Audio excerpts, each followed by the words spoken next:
was in the English Army, you know. 2 tours in Iraq, 1 in Afghanistan. My mom absolutely hated the life I chose, and I can't really blame her. But you know what? The messed up part is that the biggest horror I've ever experienced wasn't in one of those eastern places. No, it was in the very center of European civilization. London. After I finished my 3rd tour, I was awarded by the army. Apparently surviving fighting Taliban in the mountains is reason enough to be honored. They offered me a spot in the Queen's Guard. I'm not sure how much you know about that, but in England, it's a pretty big deal. And I hated it. I was permanently stationed at home, and as a reward for my bravery, I was now standing in front of buildings, motionless, while annoying tourists tried to make me laugh. I wanted out, but the honor of the position, combined with my mother's happiness that the biggest danger I could ever face would be a tourist, made it so I had no choice but to do it. Only if I knew I'd be safer in some cave in Kabul.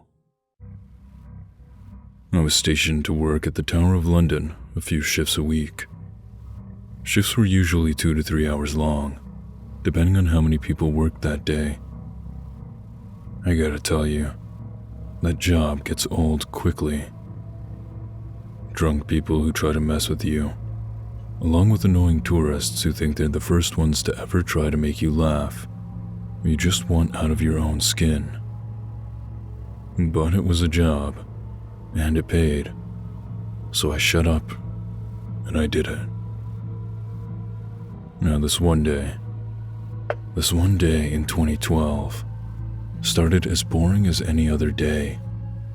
The heat was just starting to melt that hat into my skull when a huge group of tourists showed up. Some sort of a guided tour, I assumed. They all did their standard spiel. Pictures, funny faces, jokes. They all had their cameras out, and they all wore the same t-shirts. Some big band tour thing. All but one. I noticed her standing in the back, just staring at me. She was a good-looking woman, probably early 40s, really dark long hair and somewhat pale, which made me think she was English. She did seem to be part of the tour as she stood with all of the others. After the group finally took enough pictures and realized I wasn't gonna laugh, they started moving on, except the pale woman who stayed and kept watching me. Now I've seen my fair share of people doing all kinds of stupid stuff to get a reaction out of me, but this was a new one. Not only that, this lady was committed. 2 hours and hundreds of tourists later, she still stood in the same spot, just staring at me. The day got pretty hot and there was no way she was comfortable, but I kid you not, she was calmer than I was. She wasn't smiling, which was strange because I assumed she was trying to make me react.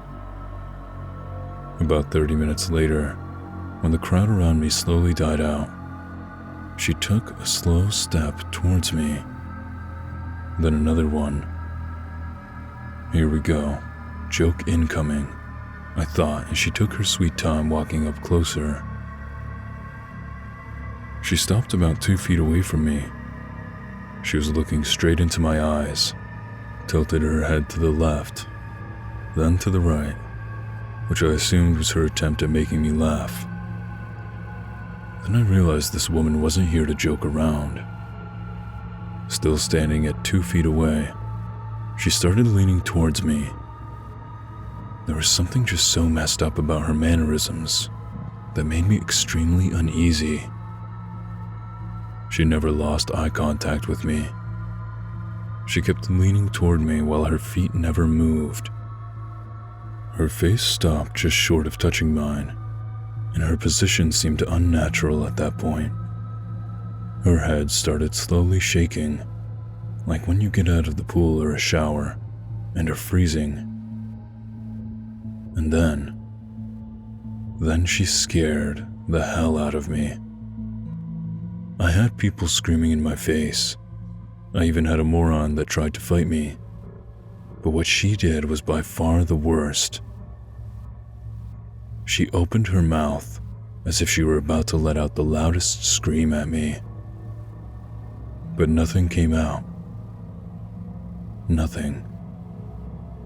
She just stood there, leaned at an unnatural angle, inches from my face, letting a silent scream or whatever that was out of her wide open mouth. And the speed of her shaking increased. Now I'm not gonna lie, even though it was really hot that day, I started feeling cold and goosebumps ran under my uniform. I finally got myself together and started marching away from her. We are allowed to do a 10-step march occasionally. When I got to the end of one way, I stopped and closed my eyes. I just wanted her to be gone when I turned around. As I made a 180-degree turn, I instantly froze.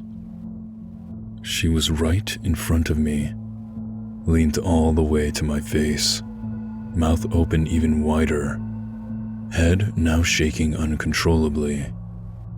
I was so taken aback, I was unable to react. Noise, screaming, and other stuff I can deal with. But this silent, creepy behavior was honestly intimidating me. "Make way for the Queen's Guard," I yelled. We're allowed to say that when someone is in our way. She didn't react, but she did lean farther to about an inch from my face. "Make way for the Queen's Guard," I yelled even louder, hoping my voice wouldn't break. She had absolutely zero regard for my orders. Unwilling to deal with the BS any longer, I stepped back and pointed my bayonet at her. That was our last resort for annoying tourists. She immediately closed her mouth and leaned back into a normal human position. I wasn't going to wait for her to do whatever she was about to do, so I started marching around her. When I got back to my post, I turned around and stood still. I couldn't see her in the corner of my eye, which gave me a huge relief. Jesus, this job, I thought to myself. I'm gonna have to look into 10, 9, 8. Someone whispered in my right ear. It must be her. She was behind me. 10, 9, 8. Whispers came from my left side. Goosebumps were at an all-time high now. Hilarious, isn't it? Combat vet, killed more people than he'd ever want to admit, is now scared to hell of some crazy tourist lady.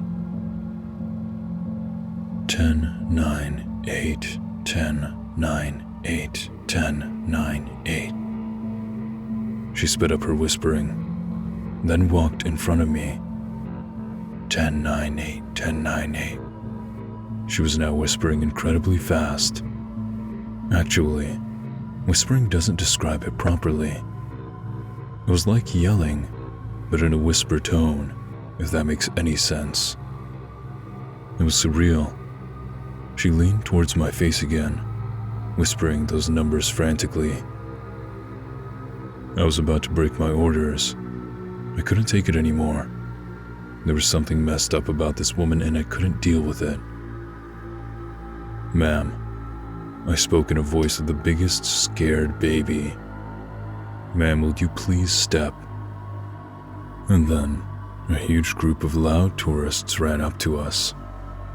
The crazy woman leaned back, still looking at me. She whispered 10, 9, 8 one more time, while never losing eye contact. Then she walked away, as slowly as she moved around me. It was so strange watching her slowly disappear into the crowd. All that was left was a strange feeling of something unnatural. That and a group of life-saving tourists. Never thought I'd be so happy to see a Nikon snapping at me. After my shift was done, I went into our base and told the story to a couple of guys. They all had some experience with creepy people, but never on this level. When our shift commander came, guys jokingly told him how I was abused on duty. He wanted some laughs, so he asked for the full story. But when I started telling him what happened, he quickly lost his smile. Stop, he said. Did you talk to her? Sir? I asked, intrigued. Son, did you or did you not speak to this woman? I wasn't going to lose my weekly pay over breaking that stupid no-talking rule, so I lied. Of course not, sir. Good. He seemed to calm down. And if she ever comes back, never talk back, understood? And that goes for all of you. The joking atmosphere quickly died out in the break room. I was puzzled, but I was even more tired, so I decided to go home and sleep instead of worrying about crazy tourists. The next few shifts went by as boring as they were supposed to be. The woman was nowhere to be seen, and since my girlfriend was about to visit me all the way from Netherlands, I forgot about the incident. Tuesday night around 3 a.m., I was awoken by a loud banging at the door. For some strange reason, the first thought that crossed my mind was that messed up woman from a week ago. Babe, would you mind peeping through the hole to see who it is? I lazily mumbled as I gently pushed my girlfriend. She was dead asleep. I swear nothing could wake her up. Semi-conscious, I stumbled through the hallway into the door. Who is it? I muttered, while peeking through the hole. But it was too dark outside. That sobered me up. Who is it? I asked again, but the only answer I got was louder banging. Forget it, I thought as I took a deep breath and opened the door. There were about a million things I'd rather see standing in front of me at that moment, and there was only one person I did not expect to be at the door. My girlfriend. I was supposed to pick her up tonight. I nearly lost control of my legs. 1,000 things raced through my mind, which was having trouble comprehending what in the hell was happening. Thanks for picking me up at Heathrow, jerk, my girlfriend said as she slammed the carry-on on my chest. I was still speechless. So I travel all the way from Amsterdam to see you, and you forget? Really? I wasn't hearing it. I knew I was half asleep when I got up, but there was someone in my bed. I wasn't dreaming. Stay here, I mumbled as I handed her the bag back. What's wrong? Just stay here. Not knowing where I got the courage to walk to the bedroom, I slowly made my way. I know what you're thinking. In movies and books, guy walks into the room and boom, it's empty, right? I wish. I walked into my room and it was completely dark, but I could hear breathing. Heavy breathing. My pulse was so high I was sure I was going to pass out, but I flipped the switch. 765, 765. Whispers came from the corner of the room where she stood. That same woman. She stood almost glued to the corner of the room, her back to the wall. She was looking straight at me. 765, she said as she took the first slow step towards me. Her mouth was always wide open, as if she were letting out that damn soundless scream. Every step she'd make, she'd close her mouth enough to say 765. I couldn't move.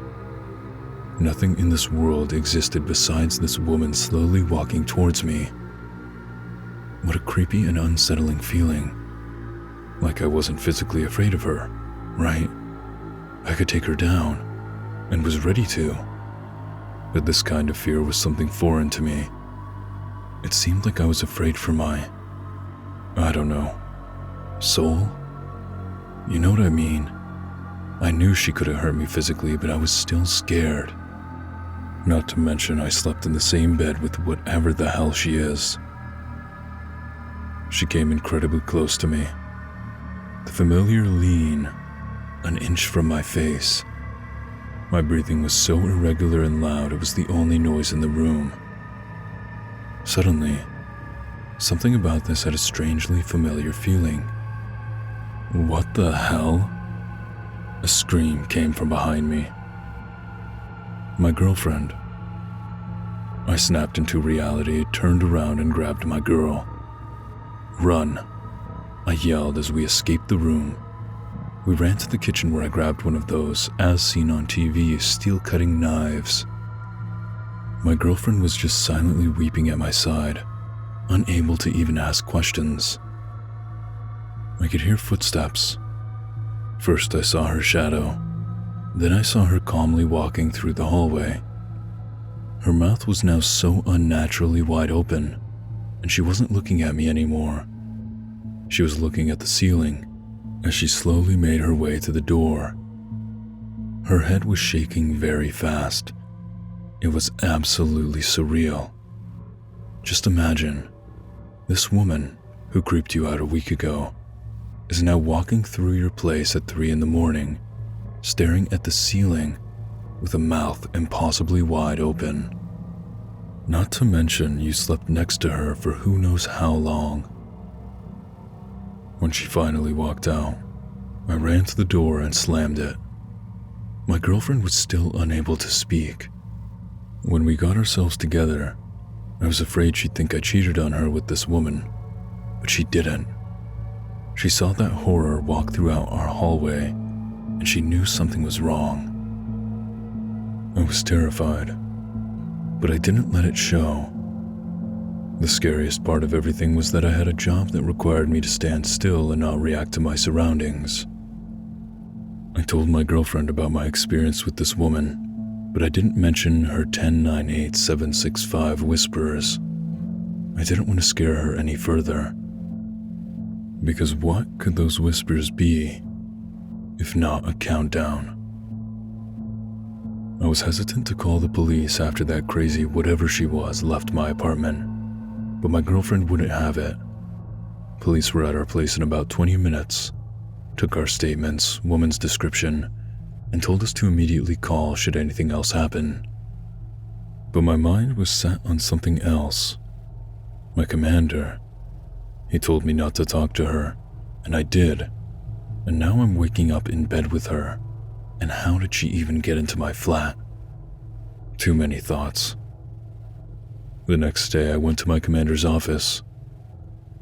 "Sir," I said very carefully, "you need to understand that losing this job, no matter how bad it was, definitely wasn't on my to-do list. Sir, we need to talk." He looked up at me from his desk, and I swear to you, I swear he already knew. His face lost all the emotion. He didn't even ask what was happening. "Sit," he said as he leaned back in his chair. "Sir, I was having a hard time confessing to breaking the rules of the guard. You spoke to her. You responded," he said as he leaned towards me. "Didn't you?" "Well, I just asked her to move, that's all." "No, not the Queen's Guard command. Did you say anything else to her?" "I did. If you remember, besides me yelling, 'Make way for the Queen's Guard,' I did say, 'Ma'am, will you please?' God damn it, son, god damn it. This was the first time I heard my commander curse. Sir, who is this woman? I'm gonna file for your immediate removal from the guard. He brushed me off as he opened his desk to look for something. Sir, I asked, not believing I was about to lose my job. Don't worry, I'll find you something else to do. But your days in the guard are over. Expect the transfer within a week. Sir, but I was just... That is all, son. You can leave now, he said, not even looking at me. I was pissed. But then again, if I was going to keep the paycheck without having to stand in the street and deal with tourists / crazy creatures, I was fine. The new schedule came out and, what do you know, I was only scheduled to work one shift that week. That was really handy because I was supposed to babysit my 7-year-old niece visiting from Birmingham, and I had already planned out the whole weekend with her. Thursday came with no further incidents. My girlfriend had finally calmed down. She left back to Amsterdam that morning and in a good mood. Life was getting back on track. My shift that day was 6 to 10 p.m. in front of St. James Palace. There are usually 2 of us working there, but for some reason, I was scheduled to work alone from 9 to 10. Here's how the spot where I worked looks. The little wooden post is where we'd stand in case of a storm. Okay, buddy, hang in there.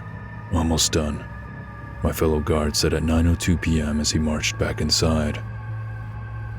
One more hour. One last hour of this damn job and I'm free. God, it feels good, I thought as I stood still in front of my post.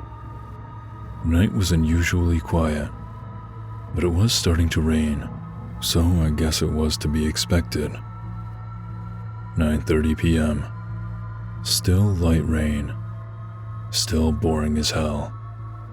Almost there. 9:45 p.m.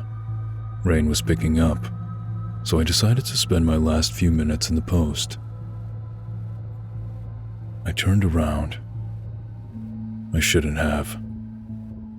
There she was. If I were a writer, I'd use all these descriptive tools to paint a picture of how terrifying, how horrifying that woman looked that night.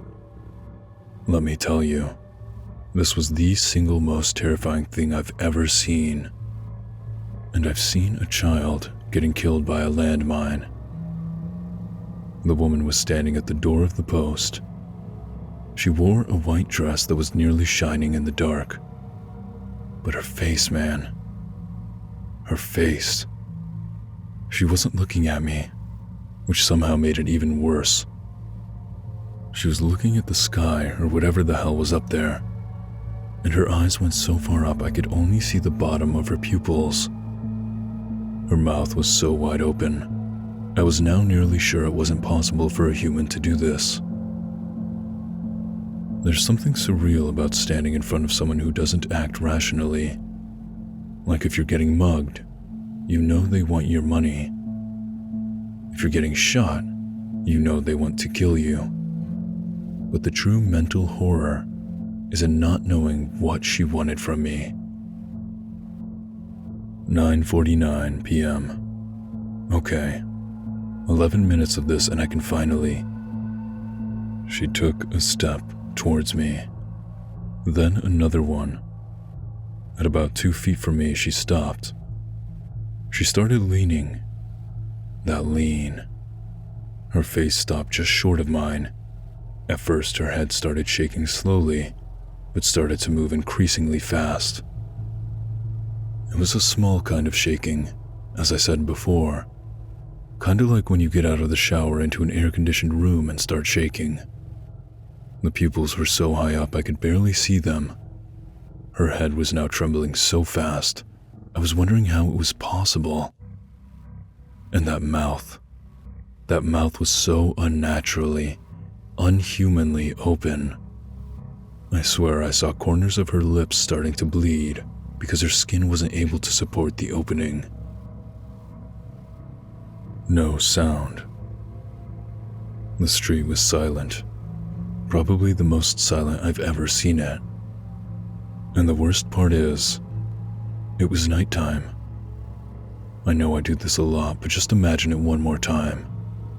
You're standing motionlessly in the middle of the street, and there's this bleeding wide open mouth, an inch from your face, doing whatever this woman is doing, and not a soul in sight, and no sound whatsoever. 9:54 p.m. Come on. And then, as if she heard my thought, her pupils dropped back and looked straight at me. I nearly jumped back. She closed her mouth, and I can't believe I'm saying this, but I'd rather she kept it open. Her jaw started rapidly opening and closing as if she were biting something invisible. Her teeth were hitting each other so hard I was sure they'd break. That was it for me. I couldn't take it anymore. I took a step back and screamed, "Just stop already." And she did. Teeth stopped clenching, mouth closed, and she stood back up from the leaning. She took a step towards me and for the first time ever, smiled. 4321, 4321, 4321. She started whispering, never losing the smile. "What is that? What the hell is that?" I begged. I was ready to grab her, shake her, anything, just for an answer. What the hell did she want from me? 9:58 p.m. What the hell came from behind me? My commander. He ran up to me, disregarding the crazy woman in front. "Did you talk to her?" Did you talk to her?" He yelled, louder, and while grabbing my uniform. He didn't even pay attention to the woman. "Yes." "Jesus Christ, what number?" he said while finally letting me out of his fists. "Sir," I answered, confused as you can imagine. What was the last number she said? What was it? Was it a 0? No, I think she stopped at a 1. But why? All this time, the woman just stood still and looked at us with a smile. Then she took a step towards us. She slowly walked in between my commander and me. "Don't say a thing to her. Not a thing," the commander said with obvious fear on his face. The woman turned from me and towards him. She got into his face, and even from behind, I could see her mouth being wide open. "Go. Just go," the commander said as he looked at me. He was avoiding acknowledging her. I heard her teeth clenching. "I can't just leave you," I said. "Go and don't come back here. I'll take care of this." You know, I like to think of myself as brave, but at that moment, all I wanted to do was leave. I hope you can't blame me for that, so I started running away. "And never talk to her again," the commander yelled as I got away. Now I know a lot of this stuff sounds like BS, and you're right. It really does. Sure, looking back at it now, I could have arrested her. Hell, I could have even killed her, and so could have the commander. But you know what? When you find yourself in a situation as impossible and as unreal as that one, you don't act rationally. You don't think logically as you would in a normal situation. I went home, took a cold shower, after making sure my doors were locked, and I collapsed on the bed. In the morning, I texted my shift buddy to see if Commander was okay, and his, "Yeah, why wouldn't he be?" text back meant he made it. That's all I needed to know. I was out of that life. My niece came into town on Friday, and I had her for the weekend. Running around a 7-year-old will make you lose your mind, let alone leave time to think about some crazy woman harassing you. Besides, I was done with the job. That morning, I got transfer papers. I spent the whole day taking the kid to different places she liked. It was exhausting. Saturday morning, I made us some breakfast as we watched cartoons for the good part of it. Then we put in a Catwoman movie and my niece dressed as her. She loved her for some reason. The movie's complete trash. I guess I wasn't used to having to take care of the kids, because I fell asleep on the couch, already exhausted. My niece woke me up. "Uki," she said. That's what she calls me. "Uki, let's play." She was holding my old pair of walkie-talkies. I used to love these as a kid, so I couldn't say no to her. "Sure, let's see if these old things work. Go outside of the house, I want to check the range on these babies." Her face lit up as she ran out. I turned the walkie-talkie on and started playing with it. Static noise was there, meaning the batteries worked. It was only a matter of finding the right frequency. Ashley, do you copy? Over." I tried a few times. I finally heard something. "Ashley, do you copy? I repeat, do you copy? Over." "Hero," was all I heard at low volume. "Ashley, you punk, you need to say over when you're done." "Hero," I heard again. This damn thing, I thought. Too lazy to go out, I took the batteries out, blew at them, as if that ever does anything, and put them back in. "Okay, Catwoman Hero, do you copy now? Over." 0. I dropped the walkie-talkie. That wasn't Ashley's voice. That wasn't Hero I thought I heard. Ashley. I ran outside and immediately started hating myself for letting the child go out on its own. Ashley stood in the yard holding a radio, squeezing it hard. In front of her stood that same woman, bent over and all the way down to my kid's face. 00000 was what the woman was frantically repeating in Ashley's traumatized face. Yeah, when some freak harasses me, I can control myself. But a child, my cousin?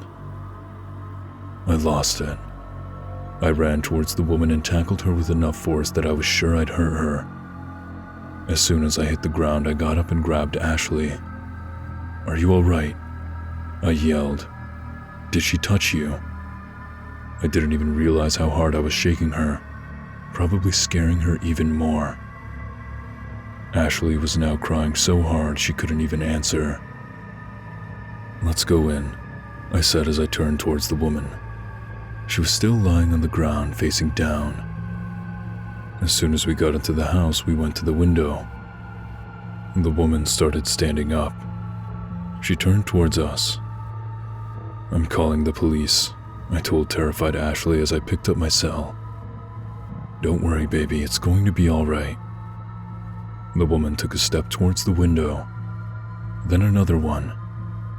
Her nose was bleeding and she was visibly hurt as she was limping, but it didn't seem to matter to her. I'll admit I was nearly frozen from the rush of adrenaline I had.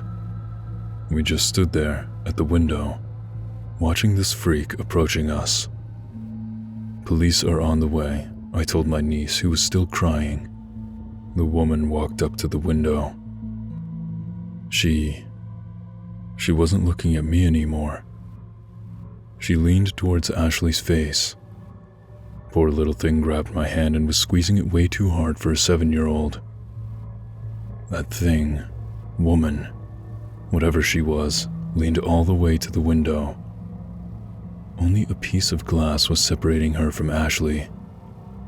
As I was about to take my niece into another room, far from this thing, the woman opened her mouth, but immediately closed it into a smile.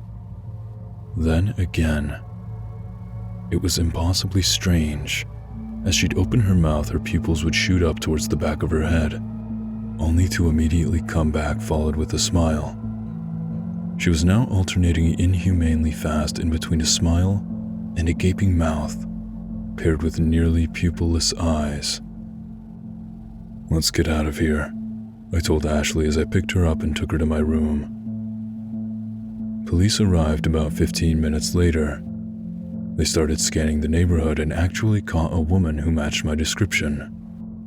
I was due at the police station for identification, but first I had to drop Ashley off at the train station. Her mom wanted her back immediately after what happened, and I couldn't blame her.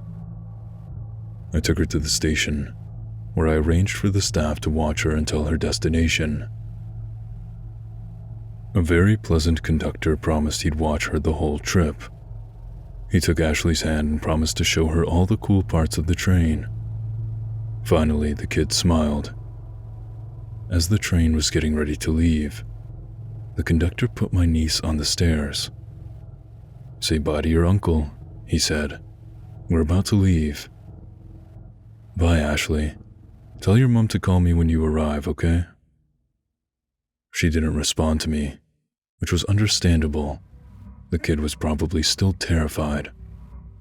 Hell, I was still terrified. As the announcer said all boarding was complete, the conductor opened the door for them to get inside the train. Ashley didn't move though. She looked up at the conductor. "Let's go now," he said. Ashley opened her mouth, looking up at the man. "We have to get in now. We're about to start moving, honey," he said again. "Let's go." As he entered the train and Ashley followed, I heard her say, 10, 9, 8.